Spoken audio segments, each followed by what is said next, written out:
A camp has enough food to feed 40 scouts for 15 days. If only 30 scouts attend the camp, how many days will the food supply last? A. 11.25 days, B. 12 days, C. 20 days, or D. 25 days. Now, para makuha natin ang tamang sagot, kailangan muna natin makuha yung kabuuang dami ng pagkain. So, paano natin gagawin yun? Simple lang. Gagamit tayo ng multiplication.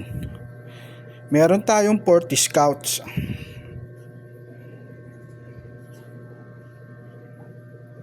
Ito ay i-multiply natin sa 15 days.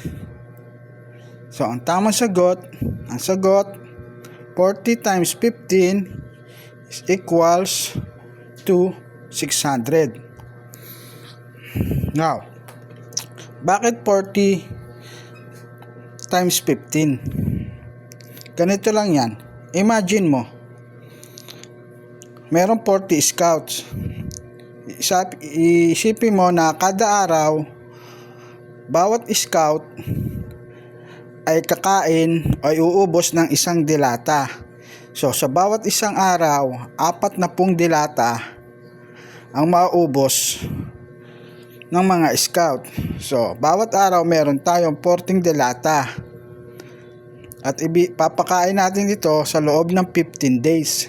So, 14 dilata times 15 days is meron tayong 600 na dilata. Now, ito na ang tanong. Nakuha na natin yung kabuuang dami ng pagkain. Sasagutin na natin ang tanong.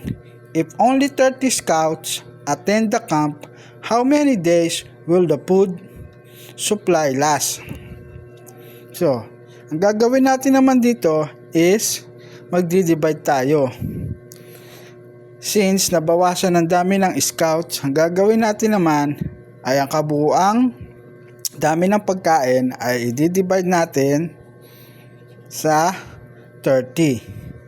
600 divided by 30 ay 600 divided by 30. Ang sagot ay 20. So, meron tayong 20 days. So, ang tamang sagot natin ay letter C, 20 days. Nakuha nyo ba? Kung gusto nyo pa ng mga ganitong klase ng video, huwag nyo po kalimutan mag-like, share, at syempre mag-follow. Salamat!